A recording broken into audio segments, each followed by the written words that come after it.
Lisa Copeland, and I want to invite you to my show, The Big Sell. Are you ready to stop being a small player in a big world? Are you ready to decommoditize your business? Are you ready to stand aside from the competition? Join me every week on The Big Sell. Hi, everybody. It's Lisa Copeland, and welcome to the Art of the Big Sell, where I bring on the best and the brightest in the universe. People that have known success beyond anything imaginable. But these are people not only that are successful, but they have the one big idea. Like, they have mastered the big idea, and nothing about them plays small.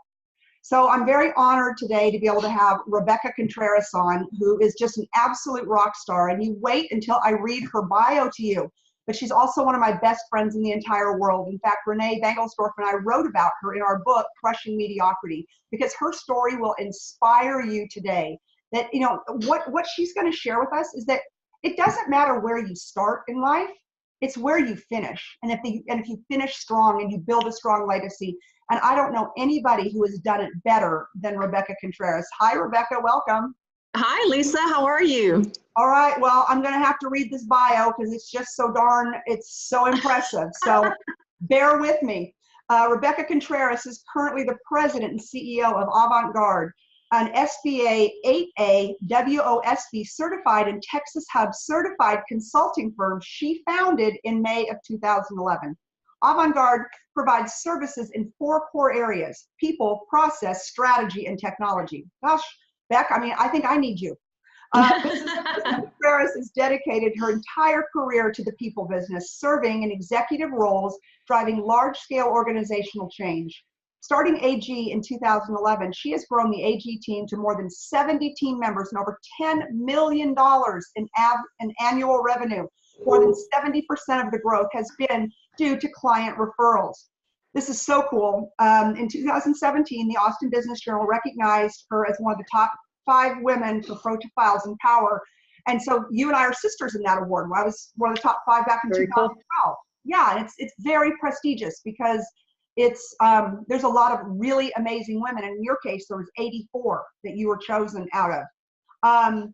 And then she was selected, AvantGarde was also awarded the 2017 Minority Federal Contractor of the Year, and I can't wait to get into that story.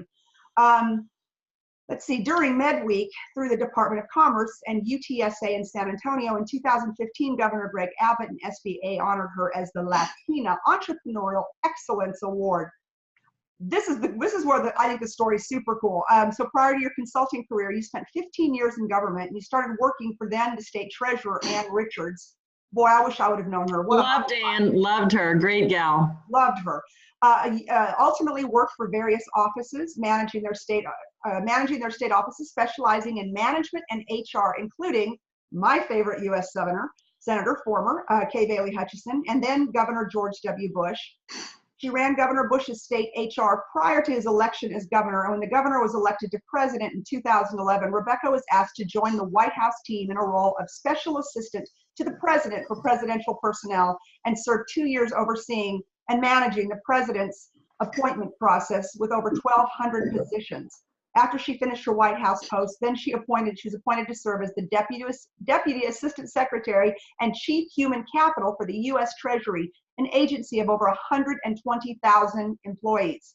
Rebecca's also served on the board of West Point Military Academy, and she currently serves as the chair governance for the American Bible Society, a global, large-scale nonprofit serving funding for global philanthropy projects in more than 70 countries. And I had the honor, Renee and I both did, to go with you a couple of years ago to Philadelphia. What an amazing organization the American Bible Society is. And Rebecca now lives in Austin, Texas, with her husband of 27 years, who I adore also, David Contreras, her 2 wonderful children, Caleb and Crystal, and recently became a grandmother to baby Bella. So if you become Facebook's friends with Rebecca, you are going to get to know that amazing little girl. And Rebecca and her husband also have a nonprofit here in Austin called Launchpad, where she serves as a volunteer from time to time. And Rebecca's passion centers around 3 key areas of focus: empowering women and serving inner city communities, which is what she and her husband did so faithfully with Launchpad, the inner city schools here in Austin, Texas. So anyways, there's just so much to say about Rebecca, and I could just keep reading and reading, but I happen to know her personally, and that bio does not do her justice. And when Renee and I were writing the book, Crushing Mediocrity, we immediately knew, we were looking for people to feature, that Rebecca was one of the first people that came to mind for us. So Rebecca, I want to take you back. I want to take you back to the beginning. And I want you to tell everybody out there how you start, like what I want to hear about and what they need to hear about is the story we talked about in our book, how you started out in the Welfare to Work program. So I think, thank you, Lisa. I'm thrilled to be here with you. Obviously, I think the world of you and think you're like a big rock star. And so you've been a great friend and coach and mentor to me and just confidant. And so thanks. I'm honored to be here with you. So I think one of the things that I'd like to share with people is, you know, where you start is not always where you finish. And your start does not determine your finish. And in my life, I did grow up in a very poor community. I'm one of 4 children. All of us had different fathers, and our mother had a lot of struggles with drugs and alcohol and abuse and depression and all the things that come with that. And at a very young age, became a teenage mom, got on welfare myself, and really was headed down a path of really no purpose. And very early on into my daughter's life, at about 8 months old, I had a sort of an epiphany determination that I had to change the course of my life for her sake and for our sake. And went and enrolled in a Welfare to Work program that was actually sponsored by Ann Richards at the time. She was actually running for governor that year. And she had a program where, you know, she allowed single moms to come in and get off of welfare, and it was part of the Yeah, and so my first job after I officially got off of that welfare system was working for Ann as her receptionist of all things, and in her front office, and really got to see women in very powerful positions, women of power, women of influence, and really began to kind of to think about, wow, this is possible for me. I had met my husband, and we got married and started our journey together and started my faith walk and understanding who God created me to be, that I did have purpose and that I wasn't a statistic, didn't have to be a statistic, and really began to discover who I was and get love and acceptance and mentoring and all of that, along with the great training and education that supported me. I began kind of to climb the ladder in state government, and of course worked for Kay Bailey next, and then George W., and the rest is history. But I think that the main thing that I love to tell young women and women in general is, you know, everybody faces hiccups along the way and life journeys that sometimes really knock you down and just want to suck the life out of you. But you don't have to stay there. You can, through mentoring, through purpose, through in my personal journey, through prayer and support, you can change the course of your purpose in your life. And it's hard work. It's not always easy, but you know, with the right elements, you can be successful. So I want to take you back for a minute, back to Ann Richards. She was definitely a woman ahead of her time. I mean, what year was that you worked with her? So I first met Ann in 1989. She was the treasurer of the state agency, and she was running for governor, if you recall, against Clayton Williams. Yes. And Ann was feisty. She was a fireball. She had a mouth on her, as most described her, but she had a tremendous commitment to women and to see women be successful. And I will tell you, I was in a lowly position for her at that time. I was her receptionist, but she always made it a point to stop by the desk and say hello and check in on me.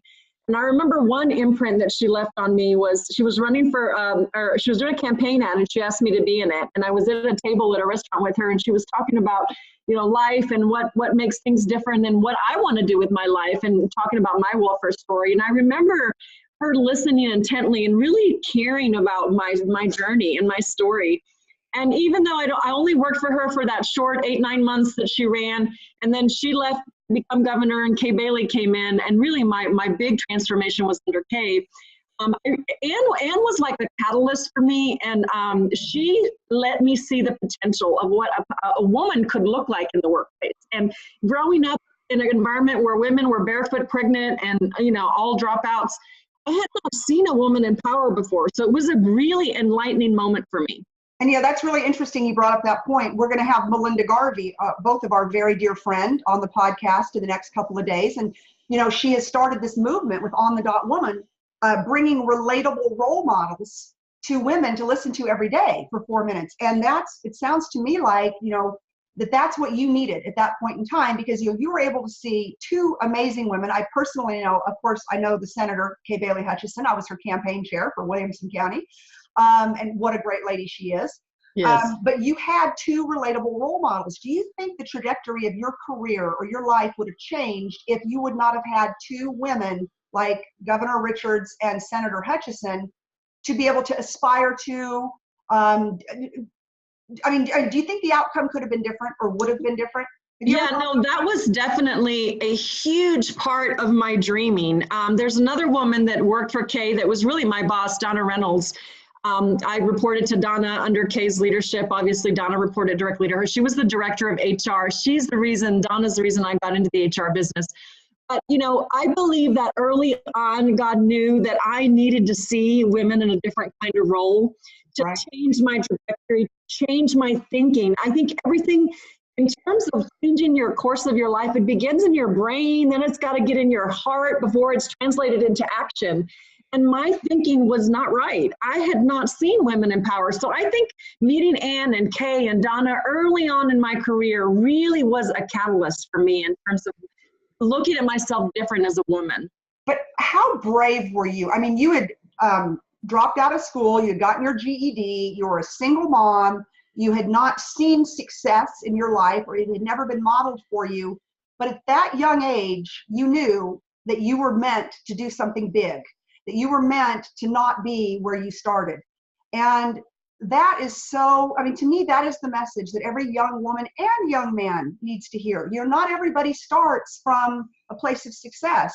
And you and I both know, Beck, that we have seen people that have started from a place of success and they don't do anything with it. They squander it.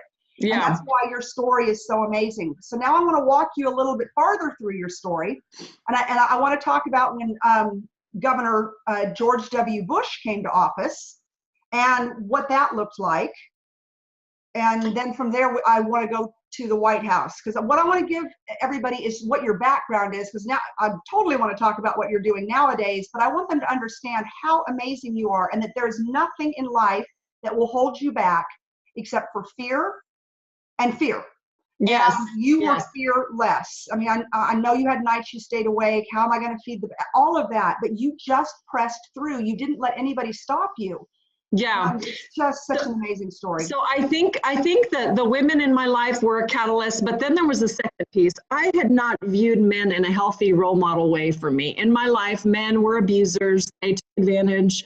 You know, there was no value there because they didn't value me as a person.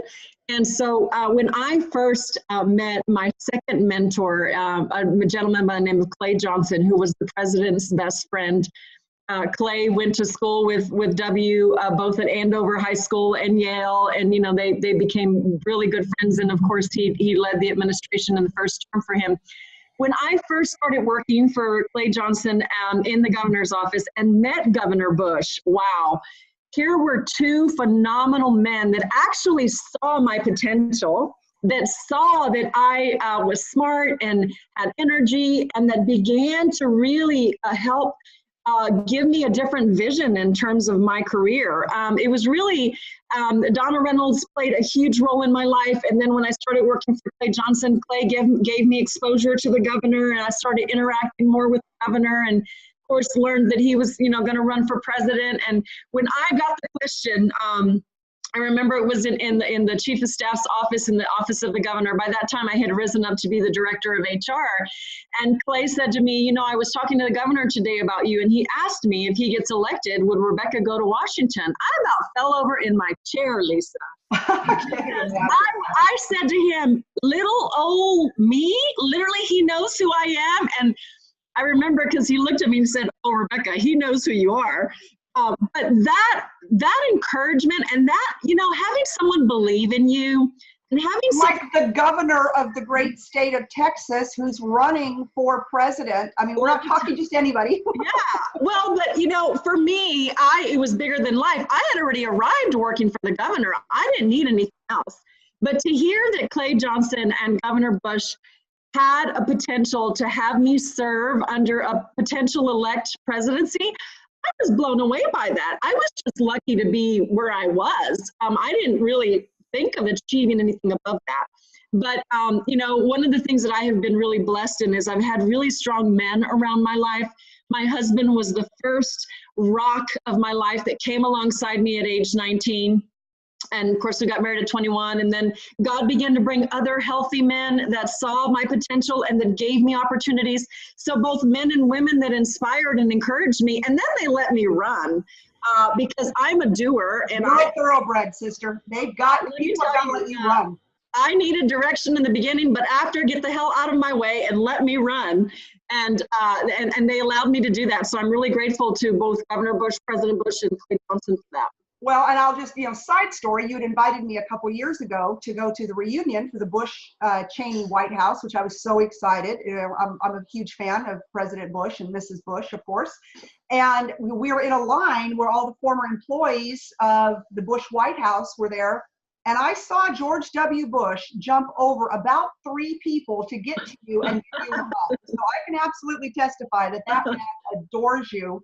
And then, of course, when I was the chair for Go Red, we had Mrs. Bush as our keynote speaker, and she just fell all over you when she saw you and David at the luncheon as you sat on the committee on the American Heart Association. And so it's obvious you had a very special relationship, and that, and you think about the thousands and thousands of people that worked for the president, but I saw him firsthand jump over about 3 people and say Rebecca Contreras and just, hug your neck. Well, and the Bushes played, they may not know the level of impact they made, but they made a huge impact because they believed in me and they gave me an opportunity to serve alongside the president for almost 12 years, 6 years as governor, 6 years as president. And I'm just forever grateful for that. Those are opportunities, Lisa, that I don't take for granted. When you grow up, a high school dropout, strung out in poverty, and all of a sudden you're in the Oval Office with the leader of the free world. I just get chills. Listen, you don't take that for granted. Okay, so now we're going to talk about it. We're going to get a little deeper here. So Governor Bush becomes the new president of the United States, and you go to Washington, D.C. with him. And there was almost a roadblock that stopped you. Yeah. Yeah. So one of the things that that you have to do when you work for a president is you have to go through a very comprehensive clearance process. And, I had a shady past, Lisa, and those that know me laugh, but it's true. I have quite a few skeletons in my closet from my teenage I call them the wayward rebellion years. So I had to go through a top secret level clearance because I was a commissioned officer in the White House and had access to the president in the Oval Office every week. And so, we all had to go through clearance. And so I was a little worried that my little skeletons in the past would come back and haunt me. And what they do is the Secret Service will literally talk to everybody and everybody that's known you and knock on doors from your neighbors and your childhood friends. And wow. And I think that there were some, there's people in your past that can serve as roadblocks, and they don't necessarily, they're not crazy about your success because they're kind of still in the same place, so they want to kind of bring you down with them. Well, the Secret Service got a hold of some of those negative people and who exaggerated my background a bit. And we had to work through that. But I was so grateful that throughout my entire journey, even though I've made mistakes, God protected me. And, I was able to be shielded from that. And it could have cost me my career, but thankful to men that believe in me and knew who I was. When those stories started to come about, they determined, well, they're just stories, and this is not the same person that is here today. And of course, I didn't have a criminal background or any of that, so all of it was good. But it was a little scary when they start digging in your past. And so the story there for people watching is everybody has a past. Gosh, every American has dealt with issues, right? Absolutely. And so, I didn't hide from my past. I said, this is my past. This is who I am. And, you know what, I made mistakes, but I'm better for it. I have moved forward in my past. And so really taking those things with a grain of salt and not focusing on your past, because it can be debilitating for you. It could have been, but thankful again that the Secret Service cleared me, and my mentor stood for my credibility in terms of reputation. And I'm grateful for those people that believed in me. And, I love what you said about that. I'm just sitting here thinking, us as leaders, there are so many people that need a second chance, right? Yes. And it's so easy to discard people once they make a mistake. And you're living proof that, the President of the United States did not discard you, because you were worthy, and you were not in control of how you grew up. That's just how you grew up. There were circumstances way out of your control. But just the fact that you overcame, it's just, like I said, every time I hear the story, I'm so proud of you, and I'm so proud to know you. And something that, when I first met you, God, 12 years ago maybe, I brought you in to speak at an event in Williamson County. And what I was so blown away with then, and I still am today, and the fact that is that your total transparency, that you're willing, because so many people would try to shove this whole backstory under the table, because all of you heard me read her bio. It's like, oh my God, like we're dealing with somebody who was in the White House and, all of that. And they would never share that backstory. They wouldn't share how they got there. And you've always been so transparent about it. How come? Well, so God brought me out of a mess very early on in my journey. And one of the things I always learned is everybody has issues. And if I don't become transparent and share how I overcame mistakes and plagued with issues and challenges and how I grew up and even just abuse, then how are people going to learn and have hopes for their own life? My story, Lisa, has always been a public story. I made a decision. My husband and I both made decisions early on in our life. We were going to be a testimony and a positive story for people. And even if it meant airing our dirty laundry, we were going to do that with wisdom. But I believe that your past can dictate your future. But if you become open about your past and learn from it and have people learn from it, it becomes a learning process. And so I've always felt that I need to be transparent with people because it helps. I can't tell you how many hundreds and thousands of women across the country have said to me, Rebecca, I'm so glad that I relate to you. Like, you're not this ivory tower person. Like, I've made issues. I've had abuse. I've, experimented with drugs. I've had alcohol problems, or, I grew up in an abused home. And so people learn from that. And that's just how I know to live. There's no other way to live but transparently. Yeah. And which, again, is so amazing. So now we're going to kind of talk about what you're doing now. And I want to get some inside scoop. So you are my Washington, D.C. insider. So, because of course you're in DC at least 2 weeks a month and sometimes more, running your large consulting firm. So you do such a great job running between Austin and Washington, DC. I want to talk about the temperature in Washington, DC right now. Again, we watch the news and who knows what's true and what isn't. But you're there, you're an insider. You know the players in Washington, DC. Tell us, what in the world is going on? Is it as divisive as it looks?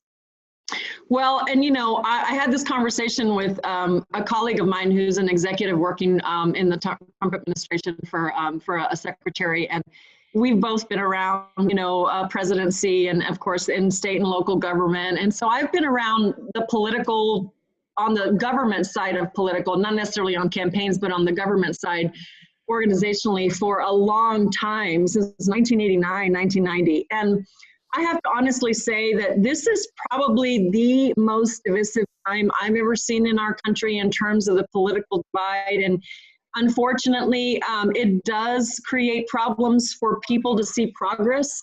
And having served under a president and having been in the White House when 9/11 hit and having watched him make such difficult decisions under a very trying time in our country, I don't fault any president for how they govern, because unless you sit in that seat, you really don't know what the president faces. Right. So I think people can be really critical of the president, whoever that is, whether it's this president or Obama or Bush or whoever. Right. But until you sit in that seat, you really, really don't know the pressures they face. However, I will say I have a friend of mine who recently got elected to Congress, and he and I served together in the White House, and so we've had exchanges here and there. And joked about how is it now that you're in Congress. And things are very difficult because, there's such a divide even congressionally. A lot of people don't know this. The president doesn't have a lot of power. He has a bully pulpit. So in order for things to get done in DC, Congress has to work together. Yeah. And they have to work with the president because the president cannot enact legislation. The president cannot pass all these laws. And so things are just really torn right now, and it's unfortunate. And in my tenure of having seen it, I think it's really, we're at a point where I think serious decisions need to be made about progress, and I'm really hopeful that the House and the Senate and the White House and the Congress, everybody will come together for the sake of our country. But, Lisa, I try not to get discouraged because at the end of the day, this too shall pass. People come and go, and the Americans know if they don't like who's in office, then vote them out come next midterms and next election. But it is disheartening to me, having been engaged on the inside, now being on the outside as a consultant. It's disheartening that there's so much divisiveness going on because it's just so unnecessary. For example, so tonight, I believe, is the State of the Union. Tonight, yes. And so this podcast will air at another time, but tonight is the State of the Union. And what are your thoughts about people in Congress, in the Senate, boycotting the president? I mean, I just think it's tacky. I don't care. And it doesn't matter who the president is. It's like, I expect you to show up if you're in Congress or you're in the Senate and sit there and listen, because he is the president of the United States. Whether you voted for him or not, that doesn't matter. He is our president. Yeah, absolutely. And so I think that boycotts, obviously, it's an American society where we can state our opinion and we have the right to boycott and to protest. And I think all of that can be very healthy as an American. But honestly, if you're in Congress and you were elected by the people to be in Congress, then get your butt in Congress and sit there and be a part of the State of the Union. I mean, to me, what does that accomplish? I think, having seen, and I've worked for both Democrats and Republicans, so I'm not a Republican. I am, I'm a person that votes for the individual.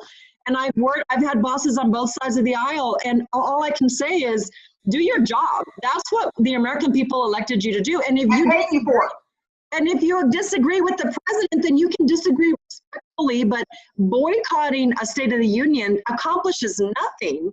And it's only a pity party. It's like, show up, be respectful. If you recall, Lisa, during Bush's State of the Union addresses, and even during Obama's, both parties were present. And, there were times where the Democrats would stay seated and the Republicans would clap. Right. That's okay. But to just say, I'm not going to show up, that's childish in my mind. Yeah, and to say that he's not our president. Well, yes, he is our president. He is the president. Mm-hmm. Yeah.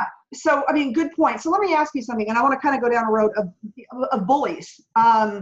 With all this stuff that's going on now, Time's Up and Me Too and all of that. And so set aside the sexual harassment piece, but let's talk about bullies, in the workplace and what's happening, and how women are rising up against that. And that being said, do you feel like potentially, that this president could be seen as a bully, with the tweets and things like that? Like, at what point what makes him different than maybe Obama was from a standpoint, or President Bush was? Do you think it's this whole Twitter thing? Do you think that social media has just gone mad and the presidents should not have that kind of unusual access to Twitter? Well, I think that we have seen this is not a conventional president, right? He's completely unconventional in every sense. I worked for W for the 12 years and, when he was governor and president, and he's just a very different personality. W is very confident in who he is. He very much felt that, he didn't need to defend himself constantly. His record would speak for himself. And even there at the end, when he was, his record was affected, he said, history will judge me. And he's right. And look at now, he's one of the most popular presidents ever. I know. I remember seeing him on Oprah a year or two after, he was no longer president. And I thought, what a statesman, He is a statesman. As he sat there and he said, you know what, I wasn't going to get into these media wars. I wasn't going to defend what I did because I believed at the time, with the information I was given, that I made the best choice for the American people. And so I just think that there is, and I'm sure President Obama had his fine moments too, but that one really stands out for me with President Bush. And I think that if people would, take that lesson, business people, and become more of a statesman and not feel like you have to defend yourself on social media or not feel like you've got to, start a all-out war. So I want to kind of transition now into, as we start wrapping up, it's like, so tell us about AvantGarde. Tell us what you do on a daily basis. Who are your clients and how do you serve them? So I started AvantGarde in May 2011, and this year we just crossed over $11 million in revenue. Wow. So we've had just tremendous growth. And Lisa, 90% of our growth has been client referral based. So our clients refer us and recommend us, and that's really the way to grow as a company. So my client base is all government facing. I have a few private sector clients, but for the most part, government facing. So state and local government, federal government. We have about 80 people on our team, spread across Washington, Maryland, Virginia, New York, and Kansas City, and then here in Texas. And so I'm really excited. Our team is what makes us. We have a stellar team, and without my team, I would not be an effective CEO. I believe that every company owner is only as good as the team that surrounds them. And so we have a great business model. We've replicated it this year. I'm on the scale to grow another 3 to 4 million this year. So I'm hoping that by this time next year, we'll be a little over 15 million.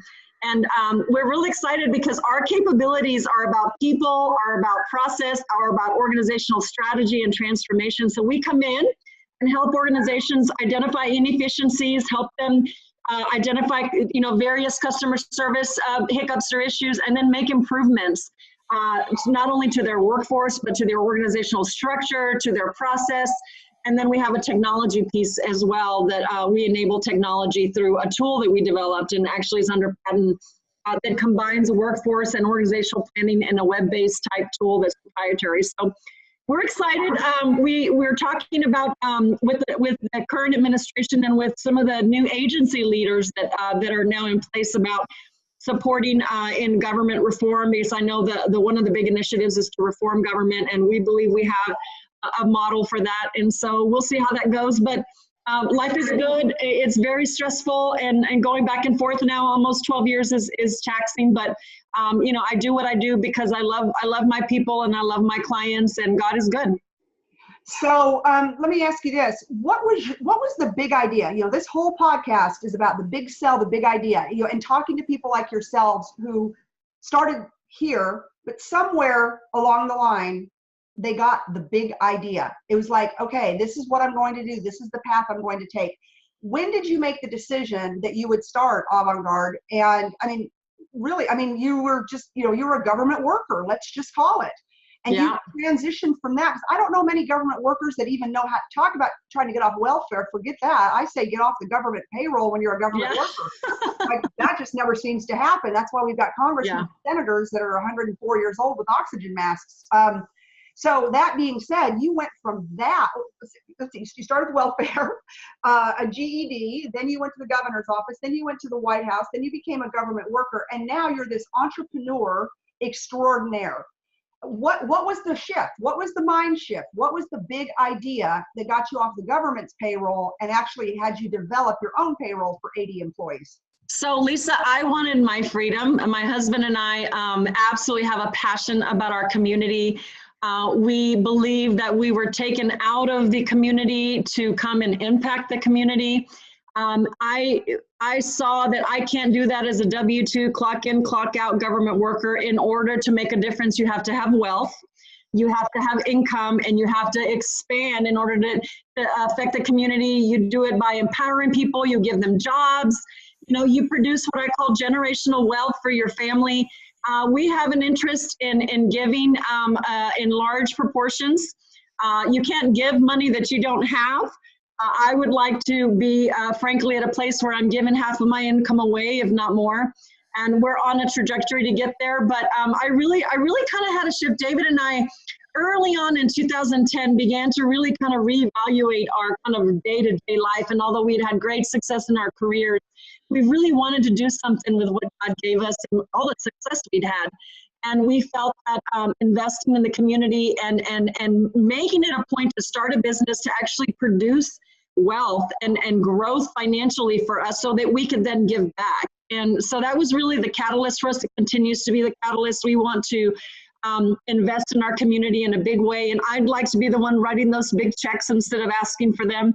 So I'm really excited about the potential that AvantGarde provides in order to do what I always tell people, AvantGarde is what I do to make a living, and a community philanthropy is what I do to make a difference. And you guys have made such a difference, especially in the inner cities in Austin with Launchpad. Talk to us a little bit about the American Bible Society and the new Bible Museum. And you were such a big part of raising the money, sitting on the board. It was breathtaking when you brought Renee and I to Philadelphia to go to the event. And so give us the progress on that. I think it just opened. So we just did, so David and I were a part of the grand opening with Mark Green, the Hobby Lobby family, and his brother Steve, and of course the ABS leadership team. And wow, you guys have to go and visit. The Bible Museum is one of the best in class museums out there. I would put it up there above like a Smithsonian level in technology. It's just chills again. It's phenomenal, and it's worth a view. It's a historical museum, so it also covers every aspect of the Bible, but also Christian history and biblical history. With all that comes with that. And so I'm actually coming off the board. This is my 9th year, so I'll be rolling off in June, and it's been a tremendous honor and opportunity to help be a part of that leadership, and I look forward to continuing to support the American Bible Society. David and I just invested in a pretty significant Middle Eastern project for a community there in the Middle East. A lot of the Christians in the Middle East are being persecuted by ISIS and being killed, and we met a widow who her husband was beheaded by ISIS because he was just a Christian. Really no other reason than that. And so our hearts were tethered to that. So we invested a sizable gift into help trauma healing for the Christians in the Middle East that are going through trauma. And so, we don't have any interest in laying down what we're doing. We absolutely believe that we just this morning in our daily devotional and talked about how this is going to be a great year for us in terms of our expansion and whatever it is that we're to do next. So it's always advancing and growing and continuing to do what God has called us to do. Well, our time is wrapping up, but I have to ask you, you've had this incredible life, an incredible career, and you haven't even hit a major milestone yet. Yeah. Tell us what the next 5 years look like. What is the end game? I mean, I know all your philanthropy and all the work you've done, but what is Rebecca's personal end game? Take us 5 years out. So I'll be 50 a year from this month. I just turned 49, and I would like to, in the next 5 years, frankly, I would like to perhaps, put down what I'm doing in terms of the consultancy firm and empower someone else to do that. But I would like to spend my time investing and mentoring women, empowering women, inner city communities, and really showing them the potential of what's possible with big dreams and hard work. And lots of planning and execution. And so I'd love to write a book. I'd love to coach, maybe be a coach. I'd love to do what you're doing, Lisa, following your trail. But, I always tell people, you can't do anything without financial independence. So my goal right now is to become financially independent so that we can then spend our time doing what we really, really want to do in this next decade of our life, which is changing the world. And so anyways, Rebecca, what a treat it has been to have you on here and to tell your story. Tell anybody who might be watching this, how can they get a hold of you? So obviously, feel free to visit our website at www.avantgarde, AvantGarde, 4USA.com. There's a link on there where you can reach the CEO or just, look me up on Facebook. I don't think I'm at the threshold of my friends amount yet. Look me up on Facebook, and I do wish everybody just a prosperous 2018. And Lisa, I'm excited about what's going on in your life, and I can't wait to see what happens with you. And thank you always for being such a cheerleader and such a good friend. Well, you're welcome, and we will have links on the podcast on how you can get a hold of Rebecca, and you can check out her amazing company. I know if there's potentially sometimes you're available to speak, not always, but that might be a possibility for anybody out there. And so anyways, so I just want to thank everybody for listening to The Art of the Big Sell, where we bring people and big ideas together, because without big ideas, there's never going to be any forward movement. And, talk about a relatable role model. That's Rebecca Contreras. If she can do it, you can do it. So I'm signing off. Rebecca, again, thank you so much. Continued success. Continue to change the world, because that's what you do every single day with your beautiful family. And give David my best, and Crystal and Caleb and Bella. And until next time, everybody, All we right. are the Big Cell. We're signing off. Awesome. Thank you, Lisa.